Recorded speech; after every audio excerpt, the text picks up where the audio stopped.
Oi, pessoal, tudo bom com vocês? Cá estamos para mais uma aula referente à disciplina de farmacologia. Meu nome é André de Oliveira Mendes e na aula de hoje nós iremos falar, sobre a segurança na prática e no uso na administração de medicamentos. Pois bem, pessoal, a gente vai começar aqui agora a falar um pouquinho sobre os aspectos éticos e legais. Pratique duas coisas ao lidar com as doenças: auxilie e não prejudique o paciente. Isso são palavras, de Hipócrates, 430 anos, antes de Cristo. Então, a ética, ela é definida pelo dicionário Houses, da língua portuguesa, em 2001, como parte da filosofia responsável pela investigação dos princípios que motivam, distorcem, disciplinam ou orientam o comportamento humano, refletindo especialmente a respeito da essência das normas, valores, prescrições e exortações presentes em qualquer realidade social. Então, a enfermagem ela pode ser definida como a ciência do cuidar em que os profissionais, utilizando o conhecimento técnico-científico, prestam assistência ao indivíduo nas suas necessidades biológicas, psicológicas e espirituais, e à comunidade onde ele esteja inserido. Compete também à enfermagem participação na educação dos pacientes e da comunidade, visando a promoção à saúde.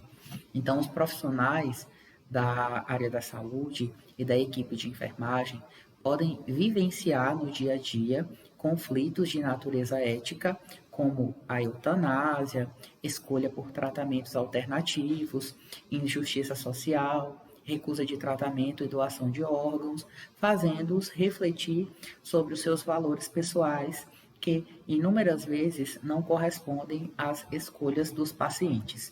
Então, a Resolução 564 de 2017 do Conselho Federal de Enfermagem, COFEN, aprovou a reformulação do Código de Ética dos Profissionais de Enfermagem, no qual constam os princípios, direitos, responsabilidades, deveres e proibições pertinentes à conduta ética. Então, segundo a legislação do COFEN, que aprova o exercício profissional de enfermagem, o profissional de enfermagem participa como integrante da equipe de saúde das ações que visam satisfazer as necessidades de saúde da população e da defesa dos princípios das políticas públicas de saúde e ambientais, que garantam a universalidade de acesso ao serviço de saúde, integralidade da assistência, resolutividade, preservação da autonomia das pessoas, participação da comunidade, hierarquização e descentralização político-administrativa do serviço de saúde. Então, o profissional da enfermagem, ele respeita a vida, a dignidade e os direitos humanos em todas as suas dimensões. Entre as atividades desenvolvidas cotidianamente na enfermagem, a administração de medicamentos é a mais realizada e a sua execução envolve aspectos legais e éticos, além da responsabilidade do profissional de enfermagem. No Brasil, essa atividade ela é realizada na maioria das instituições de saúde, por técnicos e auxiliares de enfermagem sob a supervisão do enfermeiro. Então, o processo administração de medicamentos, ele envolve várias etapas: compreensão da prescrição médica, conferência do fármaco, cálculo de dosagem, preparo de medicação, administração de medicamento e entre outras. E em quaisquer dessas etapas podem ocorrer falhas que podem ou não causar danos ao paciente, dentre os artigos da referida resolução pertinentes aos deveres, e podemos citar, no artigo 24, exercer a profissão com justiça, compromisso, equidade, resolutividade, dignidade, competência, responsabilidade e honestidade e lealdade. Artigo 25. Fundamentar suas relações no direito, na prudência, no respeito, na solidariedade e na diversidade de opinião e posição ideológica. Artigo 26. Conhecer, cumprir e fazer cumprir o Código de Ética dos Profissionais de Enfermagem e demais normativos do Sistema COFEN Conselhos Regionais de Enfermagem. Artigo 27. Incentivar e apoiar a participação dos profissionais de enfermagem no desempenho de atividades em organizações da categoria. Na seção Proibições, os artigos que envolvem a administração de medicamentos são os artigos 78, na administrar medicamentos sem conhecer indicação, a ação da droga, via de administração e potências de riscos, né? Respeitar os graus de formação do profissional. Artigo 79. Prescrever os medicamentos que não estejam estabelecidos em programas de saúde pública e ou em rotinas aprovadas em instituição de saúde, exceto em situações de emergência. E artigo 80. Executar prescrições e procedimentos de qualquer natureza que comprometam a segurança da pessoa.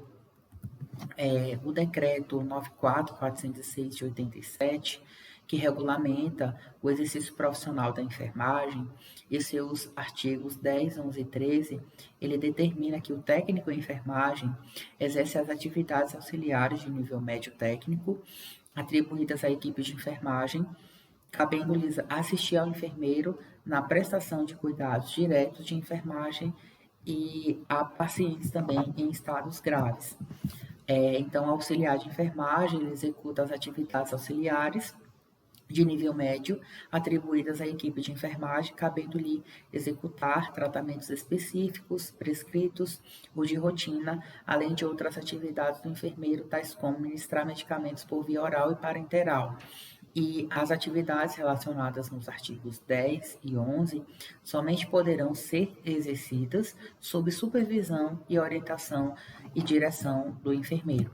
Então, o profissional de enfermagem, independentemente do seu nível de atuação, ele deve ter conhecimento teórico e prático dos procedimentos por ele executado, e a administração de medicamentos não fica fora dessa necessidade, uma vez que, para sua execução, são necessários conhecimentos abrangentes como fisiologia, anatomia, farmacologia, matemática e as técnicas de enfermagem, né, propriamente ditas. Então, no processo ético de cuidar, 3 acepções precisam ser definidas, que é a imprudência, né, que realizar uma ação sem o cuidado necessário, é uma atuação precipitada, né, insensata ou impulsiva. A imperícia, que é realizar um ato incompetente por falta de habilidade técnica, desconhecimento técnico e falta de conhecimento ao exercício da sua profissão. E a negligência, falta de diligência, incluindo desleixo, preguiça, indolência e descuido, podendo ressaltar da falta de observação dos deveres que as condutas exigem, caracterizando-se por inércia, inação, desatenção, passividade, sendo sempre de caráter omisso.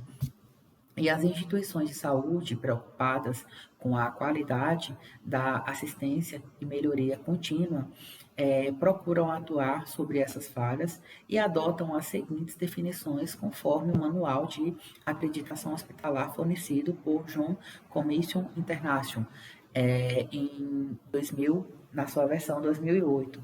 O erro de medicação, qualquer evento evitável que possa levar ao uso inadequado de um medicamento ou que ponha em risco a segurança. E o evento sentinela, ele é uma ocorrência inesperada que implique morte ou perda grave e permanente de função. Alguns exemplos de situações que podem ocorrer durante a prestação de assistência que se enquadram nos critérios descritos são o erro no cálculo da dosagem de medicamento, erro na diluição de medicamentos, medicamentos administrados em horários não prescritos, medicamentos não administrados, troca de medicamentos por outro com nome semelhante, medicamentos administrados por via incorreta, aprazamento errado do medicamento, exposição corpórea do paciente durante o ato de administrar o medicamento, exposição do paciente aos riscos de infecção e lesões decorrentes de erros de diluição de técnica na administração de medicamentos, para o profissional cumprir as exigências do Código de Ética dos Profissionais de Enfermagem e do Decreto 94.406 de 87, é necessário ter conhecimento e de sua área, né, de atuação, bem como manter-se atualizado sobre novos medicamentos e técnicas introduzidas no mercado. Então, o processo de administração de medicamentos, ele envolve vários profissionais da área de saúde, e entre eles médicos, enfermeiros, técnicos e auxiliares de enfermagem, além dos farmacêuticos também. Então, na ocorrência de um erro de ação ou omissão, o que leva a um prejuízo moral ou físico, o paciente ou familiar ele pode acionar judicialmente, né, os profissionais e a também instituição. Então, a conscientização por parte dos profissionais para que com a sua atuação ela seja baseada em saberes técnicos, científicos e culturais, morais e éticos, ele pode consolidar a prática de melhoria contínua e, consequentemente, minimizar as falhas que envolvem a administração de medicamentos. Então, aqui eu vou citar agora algumas medidas internacionais de segurança, né, que há séculos medicamentos são utilizados para o alívio de sintomas e o tratamento de doenças, né? Apesar do desenvolvimento tecnológico e científico, os erros eles envolvem, né, eles envolvendo medicamentos e ainda são frequentes. Então, uma pesquisa desenvolvida por Mello e Pedreira, em 2005, demonstrou que cerca de 21,1% dos fármacos prescritos, eles apresentam erros de dosagem e de diluição, e esse estudo ele foi realizado em um hospital universitário por meio da observação em prontuários de crianças, e as falhas elas vão desde o não recebimento do medicamento até lesões e mortes decorrentes da administração dos fármacos. Então, vários fatores têm colaborado para essa fantástica, né, para essa estatística, né? E entre eles ali a diversidade de medicamentos disponíveis para o uso, o desconhecimento da posologia, o desconhecimento de interação medicamentosa, o desconhecimento de técnicas de administração, a ilegibilidade das prescrições médicas, a inexperiência, né, dos profissionais de enfermagem, a negligência por parte dos profissionais da área da saúde, a desatualização dos avanços tecnológicos e o desconhecimento do manuseio também de equipamentos. Então, como pode-se observar, por meio dessa pesquisa, muitos erros de medicamentos podem ser evitados, né, com medidas relativamente simples, por parte dos profissionais envolvidos, e entre elas estão prescrição médica legível, aprazamento dos medicamentos, não ser tão concentrado em determinados horários, constantes atualização do profissional de enfermagem, alteração dos rótulos de nomes semelhantes para medicamentos distintos, a frequência, né, de erros de medicação observadas, né? Aqui no caso eu fiz uma comparação referente a esse estudo, né? Essa pesquisa. Na falha da execução técnica, cerca de 15%. Na falha de identificação do paciente, 10%. Medicamentos com rótulos e embalagens semelhantes, 4%. Medicamentos enviados pela farmácia com apresentação errada, 1%. Prescrição médica ilegível, 2%. Cálculo errado do padrão de infusão intravascular, 2%. Conhecimento deficiente por parte dos profissionais de enfermagem, 4%. Muitos medicamentos no mesmo horário, 2%. Atraso no horário de envio do medicamento para a enfermagem, 6%. Outras causas, 10%, totalizando 56%. Também podemos citar, né, a omissão de itens de identificação do paciente, 22%. Interação medicamentosa potencialmente perigosa, 15%. Overdoses, né, 7%. Prescrição ambígua ou confusa, 6%. Prescrição elegível, 3%. Omissão da via de administração, 3%. Alergia documentada ao medicamento, 1%. Concentração errada, 1%.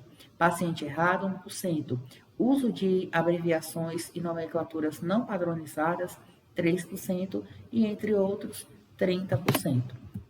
Então, um estudo norte-americano, conhecido mundialmente, né, como Institute of Medicine, em 2000, ele demonstrou que 98 mil pessoas sofrem anualmente lesões decorrentes ou causas, né, ou causadas por erros de enfermagem ou de administração de medicamentos que podem levar à morte.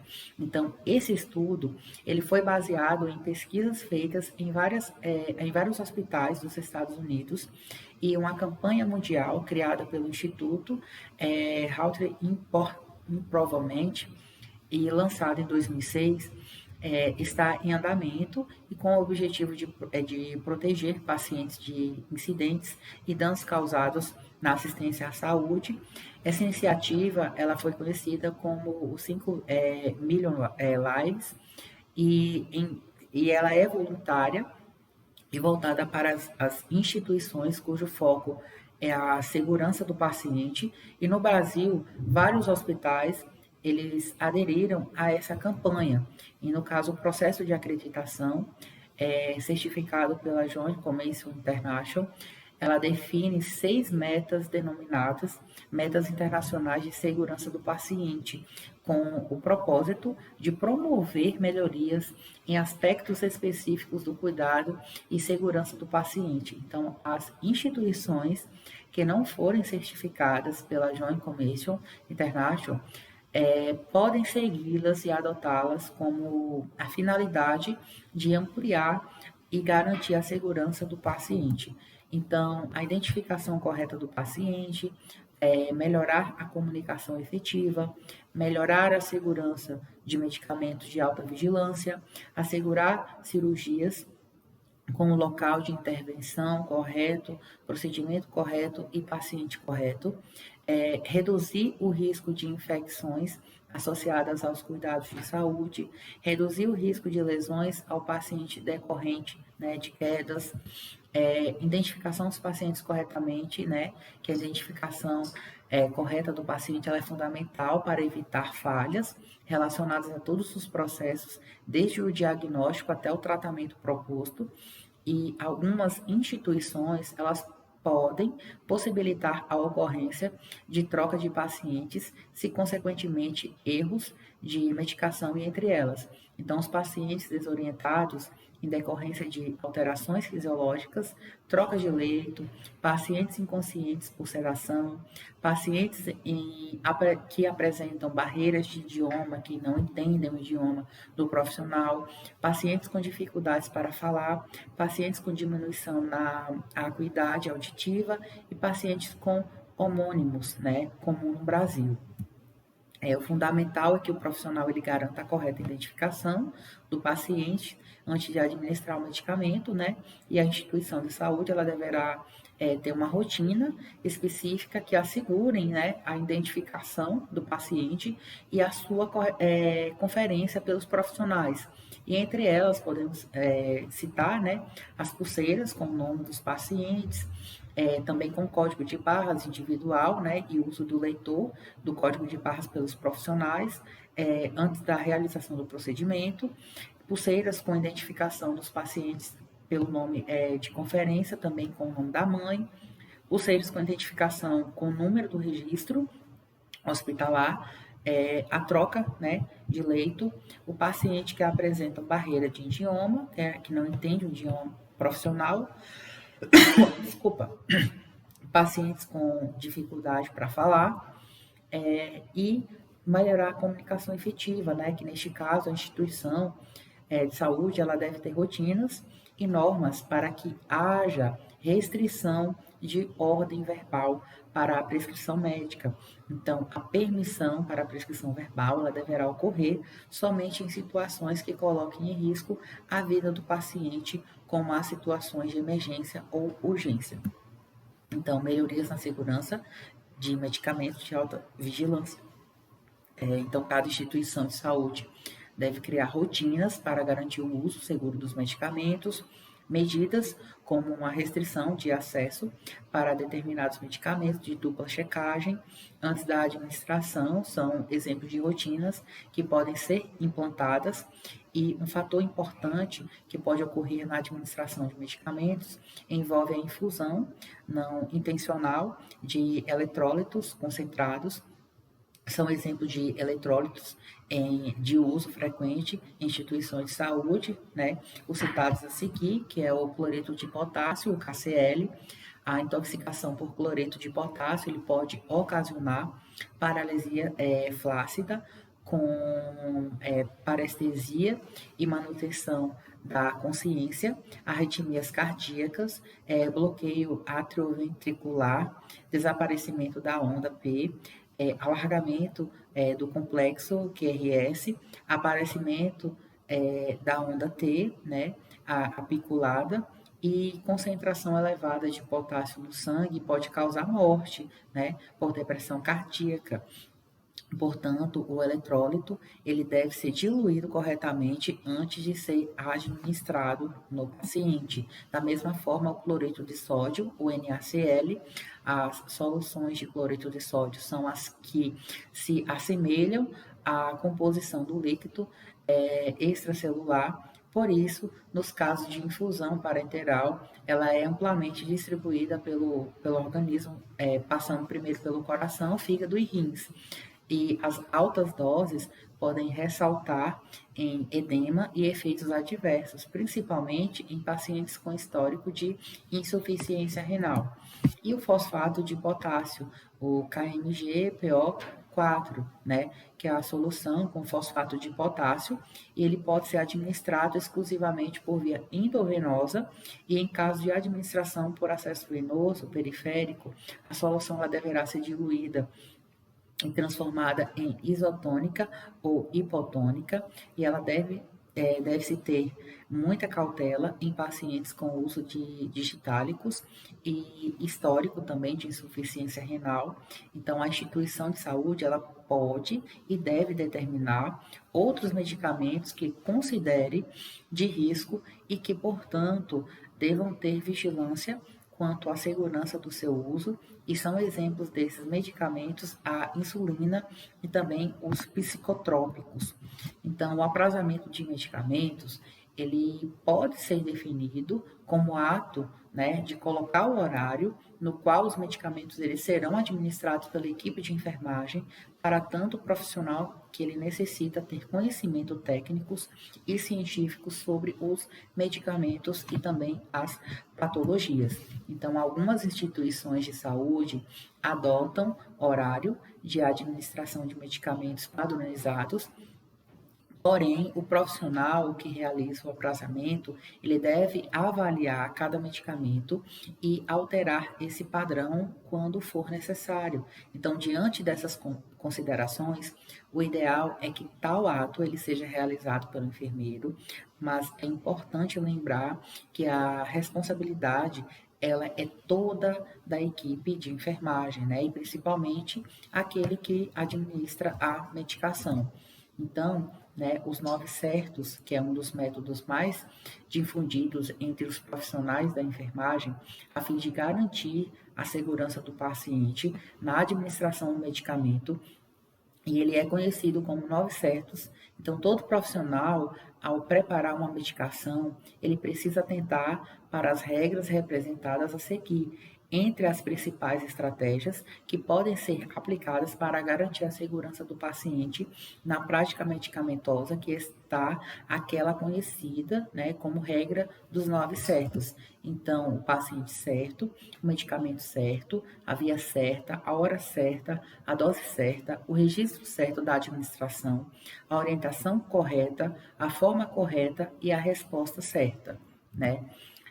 Outros aspectos a ser considerados na atualidade é o conhecimento, né, acerca da resolução 67 de 2007 da Anvisa, que dispõe sobre boas práticas de manipulação de preparações magistrais e oficinais para o uso humano em farmácias, estabelecendo os procedimentos que integram as atividades desenvolvidas em farmácia hospitalar, sejam eles fracionamento, né, preparação ou dispensação de medicamentos, deverão ser efetuadas sob a supervisão e responsabilidade de profissional farmacêutico habilitado. Então, o primeiro, né, o paciente certo, para certificar-se que a medicação ela será administrada no paciente certo, preconiza-se utilizar 2 identificadores, como o nome do paciente e a data de nascimento, questionar o paciente, confirmar com a pulseira de identificação, verificar se o nome corresponde ao nome identificado no leito, o nome de identificação no prontuário e o nome de identificação também na prescrição médica. Evitar, dentro do possível, internar 2 pessoas com os mesmos similares, né, os mesmos nomes, por exemplo, João, né, e Marias, isso é muito comum. Evitar, dentro do possível, né, que os mesmos funcionários sejam responsáveis, né, pela prestação da assistência de enfermagem a 2 pacientes com os nomes similares, né. Já os medicamentos, o medicamento certo, né, essa etapa ela abrange conferir se o nome do medicamento que tem em mãos é o mesmo que está prescrito. Antes de administrar, deve-se conferir o nome do medicamento com a prescrição médica, averiguar alergias, pacientes que tenham alergias devem ser identificados com pulseira e aviso também no prontuário. E se houver associação de medicamentos, né, por exemplo, Buscopan composto, dipirona, escopolamina, né, deve-se certificar de que o paciente ele não é alérgico a nenhum desses componentes, né? Temos também a via certa, que em relação à via certa, devemos verificar se a via de administração prescrita é a via tecnicamente recomendada para administrar, né, determinado medicamento e verificar se o diluente, tipo de volume, ele foi prescrito e analisar se o medicamento ele tem compatibilidade com a via prescrita e ver também a identificação da via na embalagem.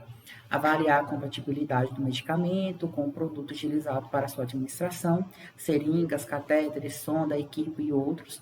Esclarecer todas as dúvidas com a supervisão de enfermagem, prescrito ou farmacêutico, né, previamente a administração do medicamento, na hora correta, hora certa, né? As medicações ela deve ser administradas sempre na hora prescrita, evitando atrasos. Nessa etapa devemos lembrar que a medicação ela deve ser preparada na hora, né, da administração, de preferência na beira do leito. Em caso de medicações administradas após algum tempo do preparo, devemos atentar para o período de estabilidade, né, como quimioterápicos, e também para a forma de armazenamento, a antecipação ou atraso da administração em relação ao horário predefinido somente poderá ser feito com o consentimento do enfermeiro, né, ou então do prescritor, que no caso é o médico. A dose certa, essa etapa, assim como todas as outras, ela é crucial e abrange conferir atentamente a dose prescrita para o medicamento. Então, desses escritas com 0, vírgula e pontos, devem receber a atenção, né, redobrada, conferindo as dúvidas com o prescritor e sobre a dose desejada, pois podem redundar, né, em dose de 10 ou 100 vezes superior à desejada. Então, verificar a unidade de medida utilizada na prescrição, né, em caso de dúvidas ou medicamentos imprecisas, ou medidas imprecisas, né? Colher de chá, colher de sopa, ampola, enfim, né? Você tem que utilizar ali a dose correta. certo? Conferir também a velocidade do cotejamento, realizar a dupla checagem dos cabos para o preparo e programação de bomba, né, de administração de medicamentos potencialmente perigosos e ou de alta, né, vigilância. O registro certo da administração, o registro de todas as ocorrências relacionadas à administração de medicamentos é um importante instrumento para garantir a segurança do paciente na comunidade, na continuidade dos cuidados e lembre-se, você não estará no próximo turno, né, para esclarecer as dúvidas. Então, anote com atenção, clareza e detalhes importantes, né? Tem que registrar. Então, na prescrição, o horário da administração do medicamento e cheque, né? Na anotação de enfermagem, registrar o medicamento administrado e justifique se caso houver algum adiantamento, cancelamento, desabastecimento, recusa do paciente e eventos adversos. A orientação correta, né? Que a orientação correta ela refere-se tanto ao profissional quanto também ao paciente. E qualquer dúvida ela deve ser esclarecida antes de administrar a medicação. Então, de acordo com os 10 passos para a segurança do paciente, o paciente também é uma barreira para prevenir erros e deve ser envolvido na segurança da sua assistência. Então, devemos informar o paciente sobre o qual medicamento está sendo administrado, nome, para que serve, indicação, a dose e a frequência que será administrado, né? E a forma certa, que essa etapa ela está relacionada com a forma farmacêutica do medicamento. Então, devemos checar se o medicamento a ser administrado, ele possui a forma farmacêutica e a via de administração prescrita. Checar se a forma farmacêutica e a via de administração prescrita estão apropriadas à condição clínica do paciente, por exemplo, se o nível de consciência ele permite a administração do medicamento por via oral, por exemplo, né? E por último, né, a resposta certa, que nessa última etapa devemos observar cuidadosamente o paciente para identificar se o medicamento ele teve o efeito desejado, registrar em prontuário e informar o prescritor todos os efeitos diferentes em intensidade e forma do esperado, né, para o medicamento. Então, devemos considerar que o paciente ou familiar, ele relata e nunca menospreza, né, ou desprezar as informações concedidas, no caso, né, ali, as respostas dos medicamentos, certo? Então, pessoal, por hoje é só, né? Espero que vocês tenham gostado e até a próxima aula de farmacologia.